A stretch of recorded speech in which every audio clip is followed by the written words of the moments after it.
But of course, that would then cut out the role of intellectuals. They would then have to do what David Hume did, which is what he urged his fellow 18th century Scots to learn the English language, because that would open up a whole world to them that they would not have otherwise. Which leads to another quotation that I found very striking here, Tom, in Intellectuals in Society. Part of this you've touched on. You write that although intellectuals pay a lot of attention to inequalities among racial and ethnic groups, quote, seldom has this attention been directed toward how the less economically successful might improve themselves by availing themselves of the culture of others around them, close quote. Now that is a very arresting formulation. Poor people can improve themselves by availing themselves of the culture of others around them. What do you mean by that? I mean that the same things which allow some other people to prosper can allow them to prosper if they take advantage of those same things. The Scots were a classic example. They were one of the poorest and most ignorant people on the fringes of European civilization in centuries past. But once they, for whatever reasons, began to educate themselves, and especially to learn the English language, which became a passion. People all over Scotland, including Hume himself, were taking lessons in the English language. Hume's first language was Gaelic? I don't know if it was Gaelic, it was whatever they spoke in those days. All right. Yeah. From about the middle of the 18th century to the middle of the 19th century, the leading intellectuals in Britain were Scots. Right. I mean, you had Adam Smith in economics, Hume's in human philosophy, Black in chemistry. You go through the whole list. And so they could do that. But that was an extremely rare thing for an intellectual to say. Most intellectuals in most countries around the world see the issue as how those who are more prosperous should be brought down, rather than how, and moreover, that people who are lagging should cling to their culture. I don't know how you're going to keep on doing what you've always done and get results that are different from what you've always gotten. Two quotations, Tom. An editorial in the New York Times, quote, racial stereotypes still wreak havoc with the job possibilities of young black men, close quote. Quotation number two, Thomas Sowell in Intellectuals in Society, quote, black unemployment rates were lower than those of whites as long ago as 1890, close quote. And in 1930 as well. And in 1930. First of all, black unemployment was lower decades ago, before the Civil Rights Movement, before the New York Times began editorializing on on black poverty. How can that have been? It shows, among other, well, the minimum wage law is one huge factor. 1930 was also the last year when there was no federal minimum wage law. If you look at the unemployment rate of black teenagers in 1948, 1949, it is a fraction of what it has been at any recent decade.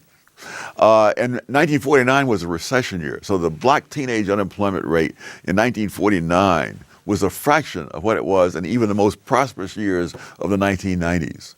And this is because the federal minimum wage said you must pay every worker at least this much. Yes. And when there was no minimum wage, kids, everybody, but particularly you're talking now about black teens, could get paid whatever.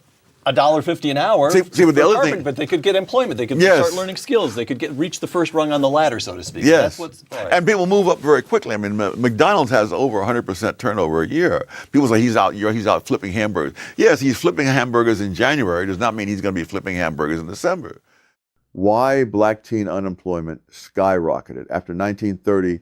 Why did black teenage unemployment, once lower than that of whites, explode after 1930? The question cuts through decades of rhetoric to a truth many intellectuals avoid. Policies meant to help the disadvantaged often harm them most. The federal minimum wage, hailed as a shield for workers, became a barrier for black teens seeking their first foothold in the economy. By pricing them out of jobs, it turned opportunity into exclusion. Let's unravel this economic tragedy step by step, using history and evidence to expose the unintended consequences of well-meaning laws and the intellectual blindness that perpetuates them. A forgotten era. When black unemployment was low, go back to 1890. Black unemployment rates were lower than those of whites. Yes, lower, decades before the Civil Rights Movement, before affirmative action, before editorials in the New York Times decried systemic injustice. In 1930, the pattern held. Black workers, including teenagers, found jobs at rates rivaling or surpassing their white counterparts. This wasn't a golden age. Poverty and discrimination were real, but the labor market offered black teens a path to work, skills, and upward mobility.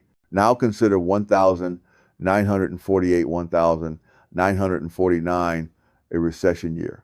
Black teenage unemployment was a fraction of what it would become in later decades, even during the prosperous 1990s. In 1949, a black teenager was more likely to have a job than in the boom years of the late 20th century. How could this be? The answer lies in a single policy change that reshaped the economic landscape, the introduction of the federal minimum wage. What was meant to ensure fairness became a roadblock, especially for young black workers. The evidence is clear, but the question remains, why do intellectuals ignore it? The minimum wage trap, the federal minimum wage, first enacted in 1938 under the Fair Labor Standards Act, set a floor on wages. On the surface, it sounds noble. Guarantee every worker a decent pay. But economics isn't about intentions, it's about outcomes. For black teenagers, the outcome was devastating. Before 1930, employers could hire inexperienced workers, often black teens, at wages reflecting their starting skill level, say $1.5 an hour in today's terms.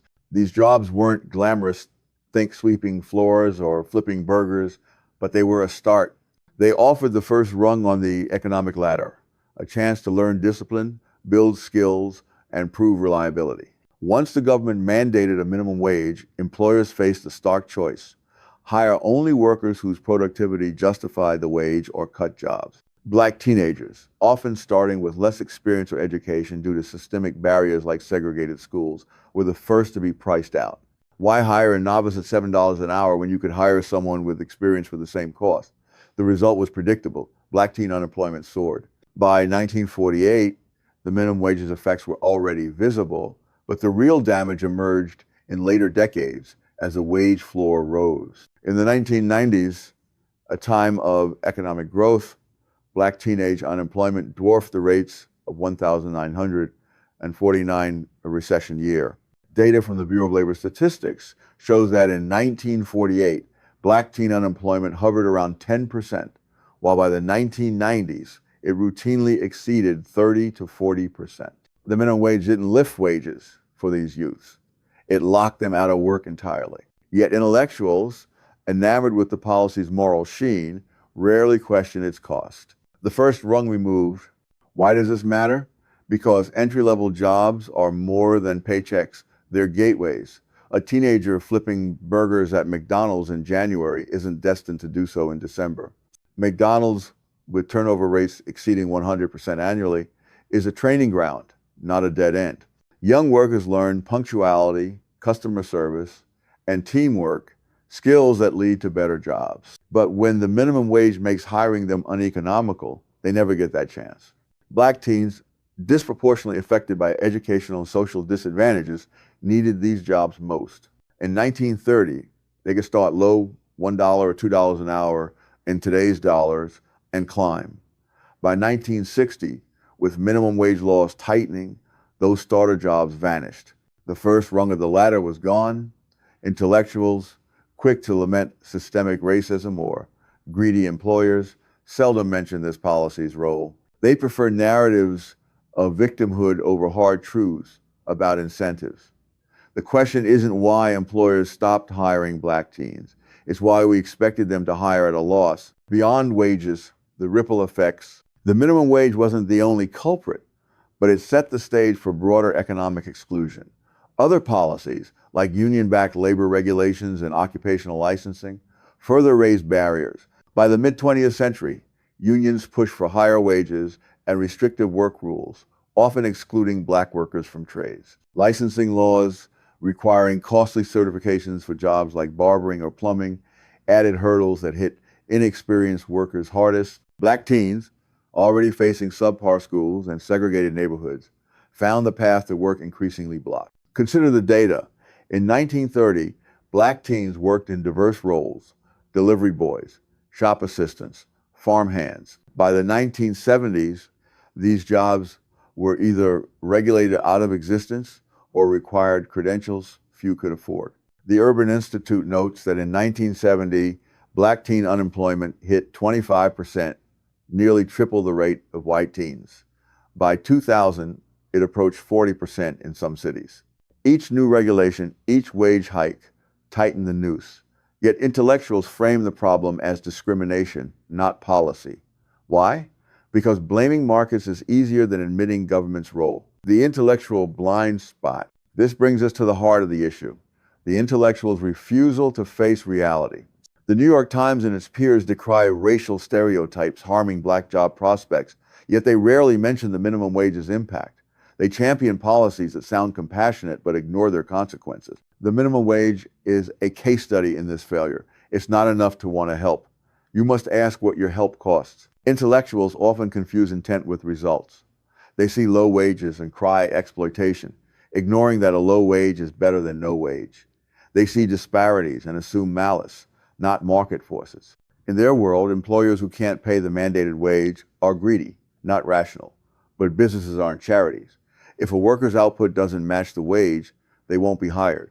Black teens, starting with fewer skills due to historical inequities, bear the brunt. The solution isn't to vilify employers, but to lower barriers to entry, starting with the minimum wage. A historical counterpoint: could Black teens have thrived without these policies? History says yes. In the early 20th century, Black workers, including teens, moved into industrial jobs in northern cities during the Great Migration. They took low-paying but stable jobs in factories, railroads, and warehouses. These roles, unencumbered by wage floors, allowed them to gain skills and climb. By 1940, Black incomes in urban areas were rising faster than white incomes in some regions, per census data. Then came the minimum wage and related regulations, stalling progress. Contrast this with groups like the Scots, who rose from poverty by adapting to market demand. In the 18th century, they learned English and pursued education, transforming themselves into intellectual and economic leaders. Black teens could follow a similar path: work, learn, advance, if policies didn't block their way. The lesson isn't to cling to cultural isolation or demand handouts. It's to seize opportunities markets provide. Yet intellectuals, obsessed with moral posturing, rarely make this case. The cost of good intentions. What's the harm? Decades of lost opportunity. Black teens, denied entry-level jobs, miss out on skills, networks, and confidence.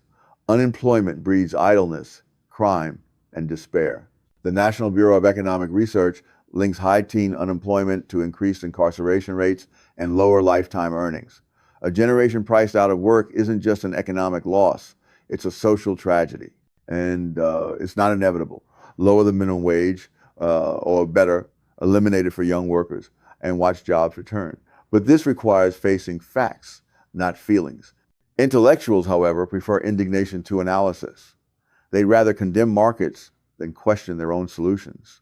The Times calls for living wages while ignoring the unemployed teens those wages create. They demand equality of outcomes, but ignore equality of opportunity.